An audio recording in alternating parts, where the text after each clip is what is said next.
Největší strach nemáme z toho, že jsme neschopní. Největší strach máme z toho, že jsme nepřemožitelní. Je to naše světlo, ne temnota, co nás nejvíc děsí. Hrou při zdi světu neposloužíte, není nic osvíceného na tom, když se budete krčit, aby se lidé kolem cítili lépe. Byli jsme stvoření, abychom zářili. Není to jen v někom z nás, je to v nás všech.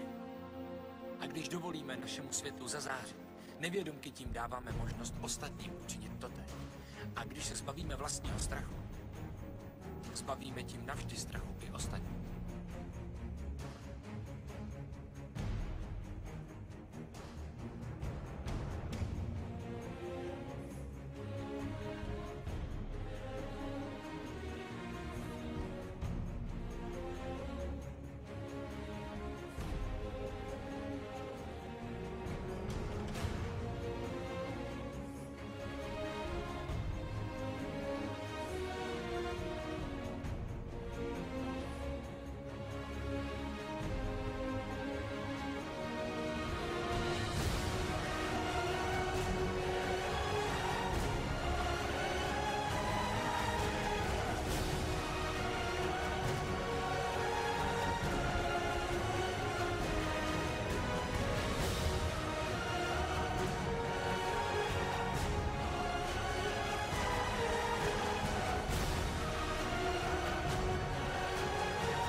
Řeknu ti něco, co už víš. Svět není jen samý slunce a duha, je to hodně zlý a drsný místo. A i když jsi sebesilnější, srazí tě na kolena a nechá tě klečet, když to připustíš.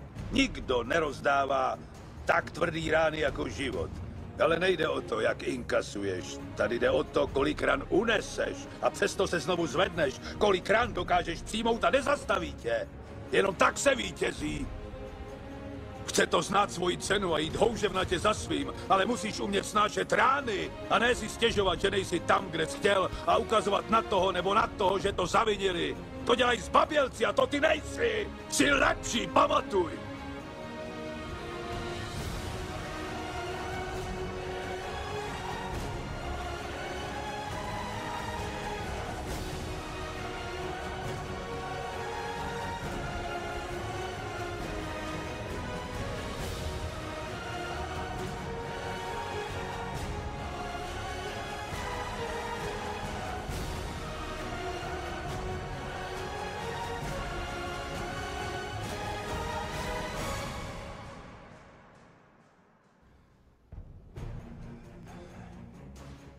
Bojovník se nevzdává něčeho, co miluje, Danny.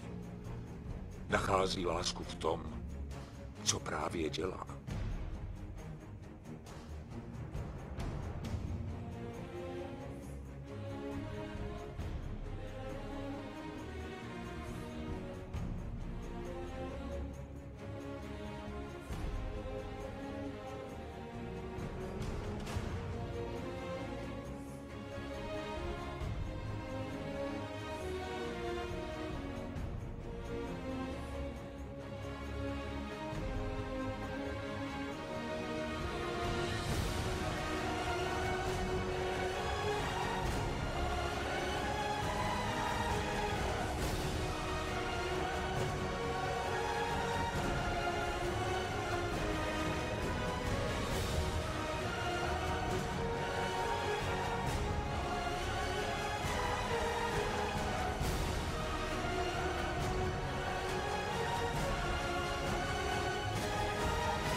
Bojovník není o dokonalosti, nebo vítězství, nebo nedotknutelnosti.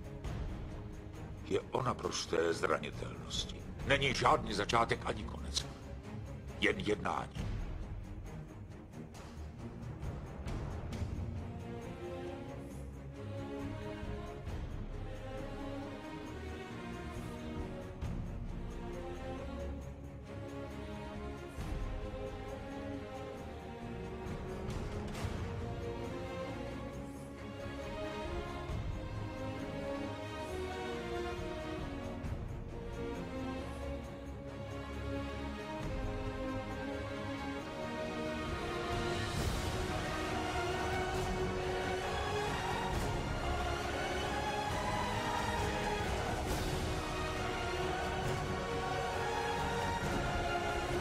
máte svoj fanklub. Takže Zbora muží, víťaz Moravskej Asice.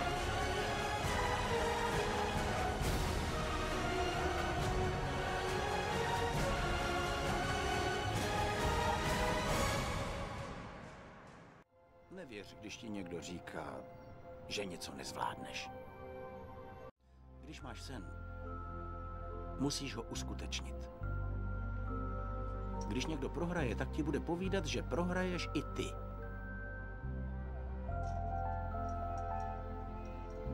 Když něco chceš, běž za tím. Tečka.